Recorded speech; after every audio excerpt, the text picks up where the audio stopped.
Very good. Very good. So, coming back here, after I multiply, and I get 4, careful, minus parentheses 2x plus 2, and I plug in 1 again, it's guaranteed to get 0 over 0. Which factor you hope to eliminate, because it's common to top and bottom, and it will bring us closer to finding the limit. X minus 1. Right.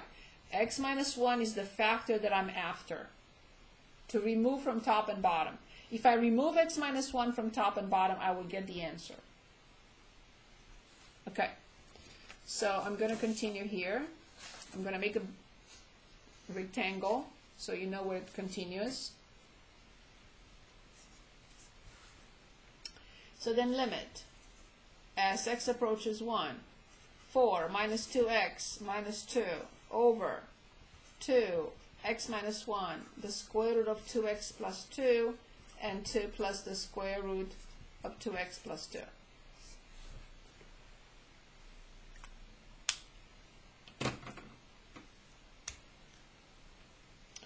Now the numerator, back to the numerator. I have 2x plus 2, but I will factor out negative 2.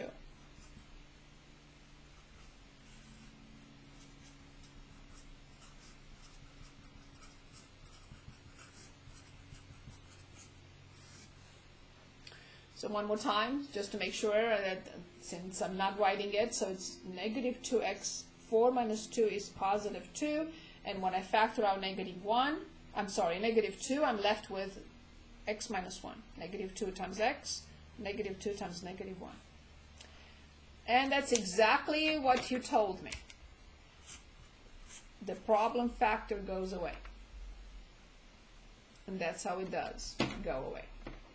Furthermore, I can simplify the 2 with the 2.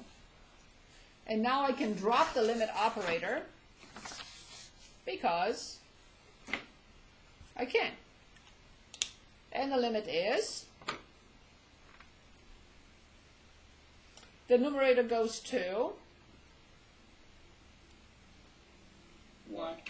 Negative 1. Very good. And the denominator goes to, this piece goes to 2. This piece goes to 2, but 2 plus 2 is 4. So this is negative 1 over 8.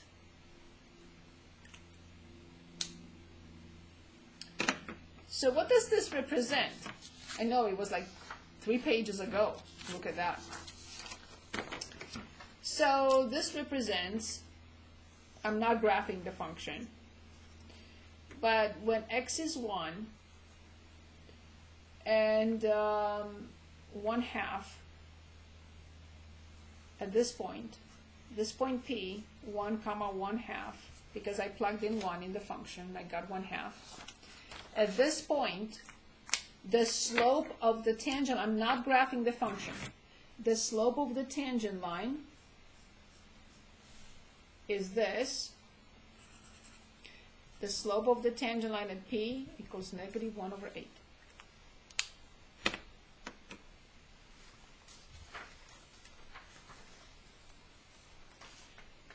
Any questions?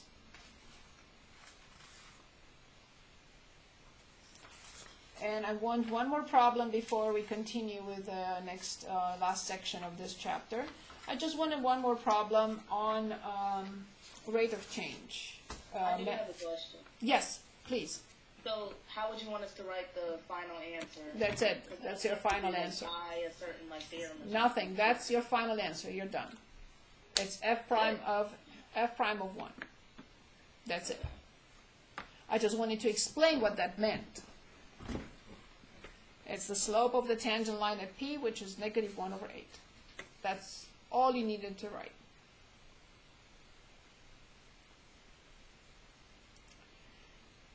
Okay, so I would like to look at 50, problem 50. Other questions for me, please?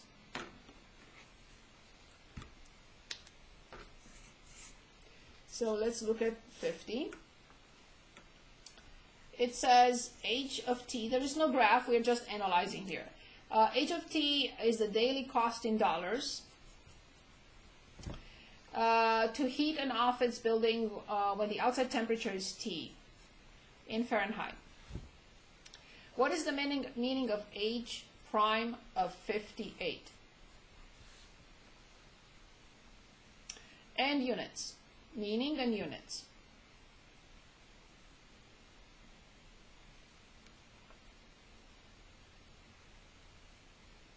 Dollars per degrees Fahrenheit. Excellent. And what is the meaning? So this is the measurement unit. It's the rate of change of H with respect to time. So rate of change of dollars with respect, not time, with respect to temperature. With respect to, WRT, with respect to temperature. Actually is the instantaneous rate of change.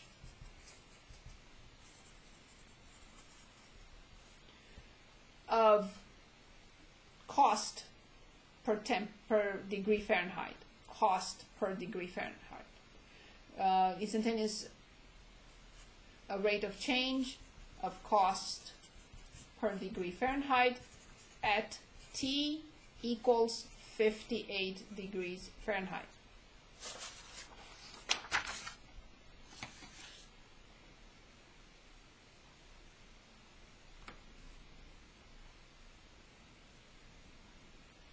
And part B is asking us, what do you think that H prime of 58? Is it positive or negative? In other words, at 58 degrees outside, do we continue to heat our inside of an office or not? If we continue to increase, then you will say positive. If you will say no, we are not, then it will be decreasing. For me at 58, I guess, depending if we are sitting down, I guess it will increase. If we are exercising, it's a different story. So would you consider it increasing or going up, like positive or not? Going up. Yes. You will consider it going up. Okay. So let's look at 49. We have a cost function. We're given 5,000 plus 10x plus 0.05x squared. We're asked in part A to find the average rate of change. So find C prime with respect to x when the production level is changed. So from x equals 100 to x equals 105.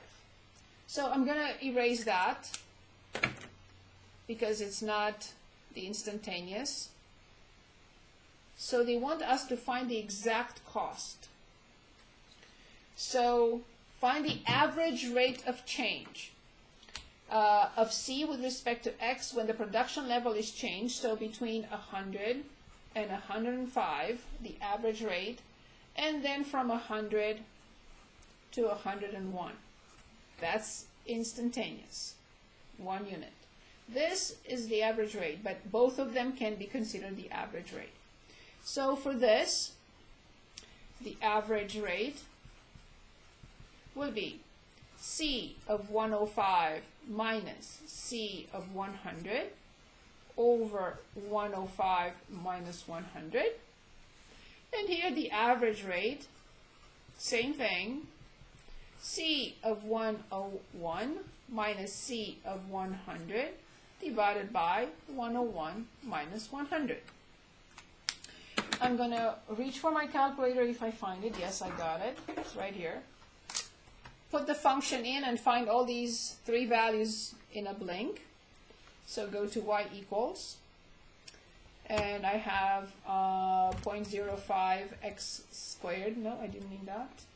I meant this squared. Nope.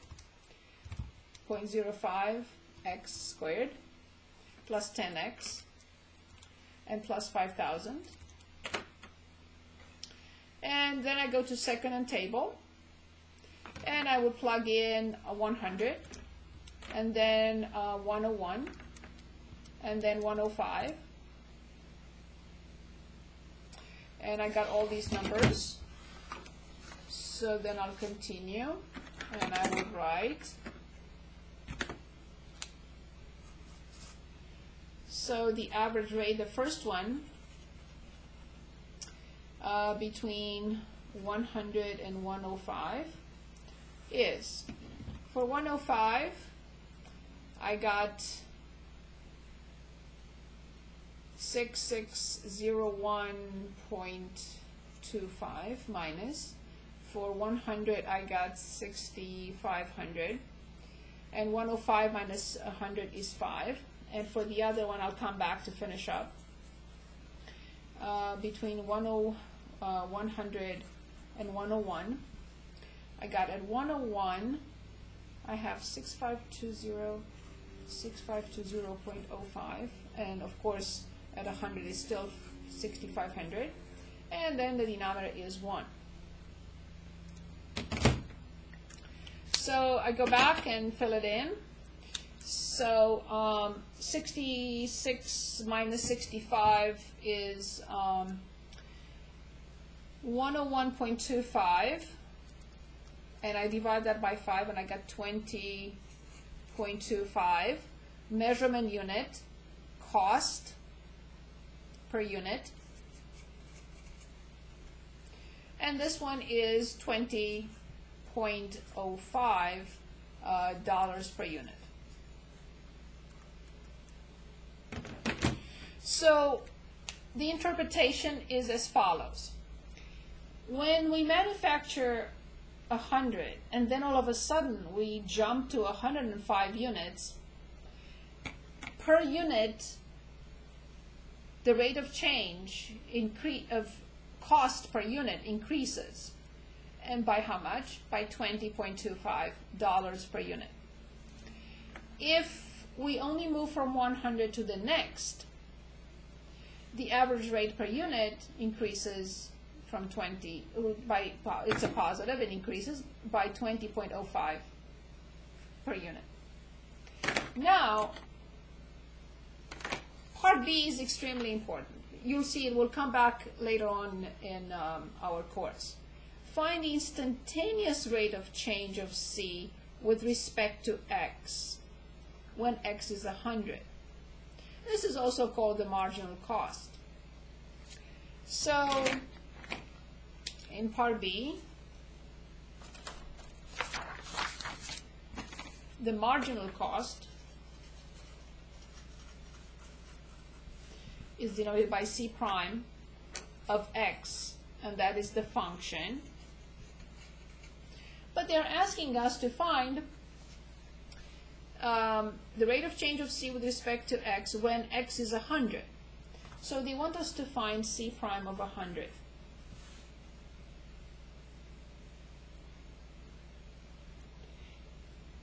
We will determine C prime of 100 exactly, but I guarantee you is going to be very close to or approximately what?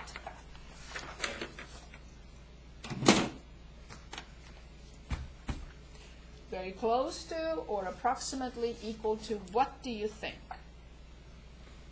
The 0.05. Great job. That's it. Because that's exactly the instantaneous rate of change. Not exactly, close to. So that's why I could not put the equal symbol, right? It's approximately. If you want to change both, that's fine too.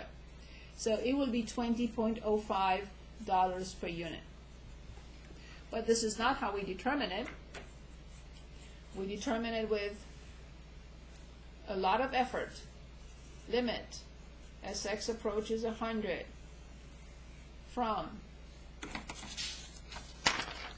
5,000 plus 10 x plus 0.05 x squared minus c of 100, we already determined that, 6,500 over x minus 100.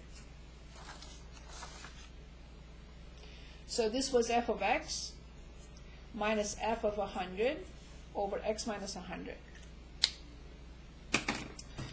Okay, so let's see what we get. I have limit. Of course, when I plug in, I get 0 over 0. Can anyone tell us what is the problem? What is the factor that we hope to get away, to remove in order to get the answer?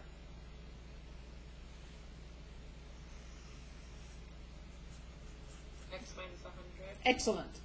The factor is x minus 100. I hope for this to go away. If it does go away, then I get a number. If it doesn't go away, I'm in big trouble. The derivative doesn't exist. We'll see those situations later. So in descending order, 0.05 x squared plus 10x, and this is minus 1,500.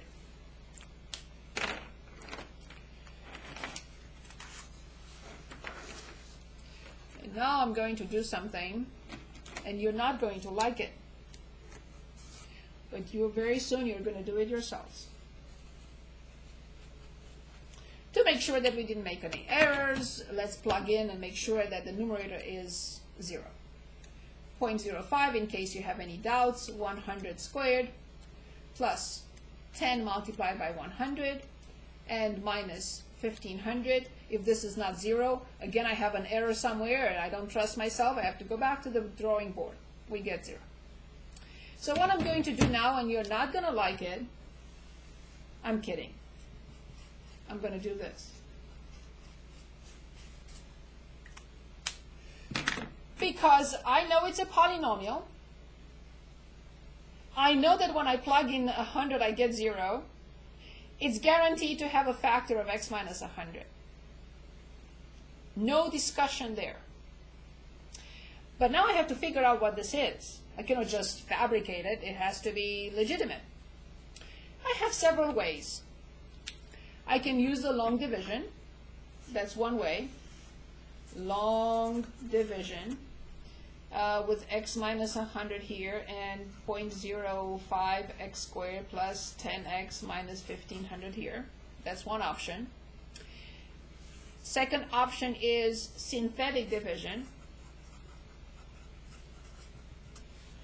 Putting in the little box 100 and the coefficients 0.05, 10, and negative 1,500, and find that quotient. Yes, I recommend the synthetic division. This 100 is coming from here, x minus a has to go into that spot. I bring down the leading coefficient always, multiply, and I get 5. Add these, I get 15. Multiply these two, of course I get 1,500, and of course I get 0. So here's my answer, 0.05x plus 15.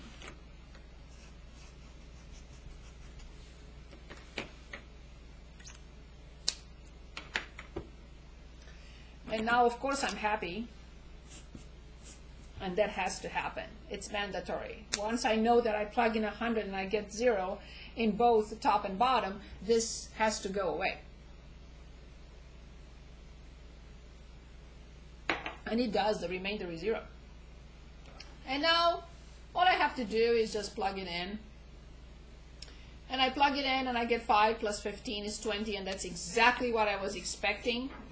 And as I said, this is approximately 20.05, because this is an approximation, and this is correct. And of course, measurement unit is dollars per unit.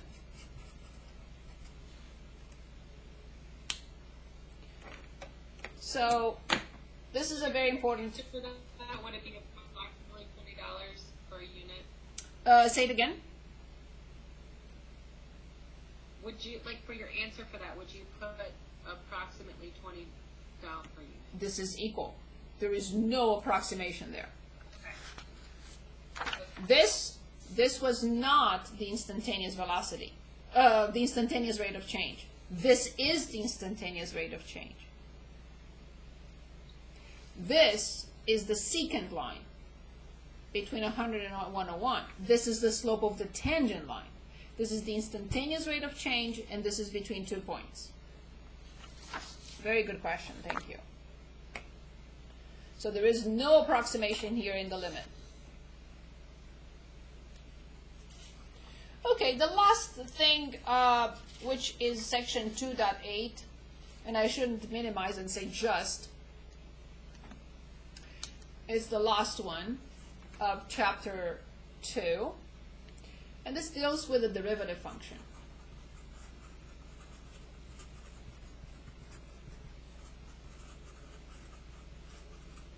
So now I can go back, and since I was lazy initially, I didn't want to tell you what it was. So this is all about velocities, rate of changes, and slopes, but I would like to call this section the derivative evaluated at a point.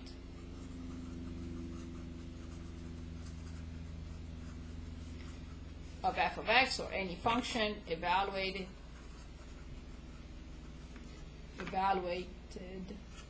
at x equals a. The derivative of f of x evaluated at whatever value.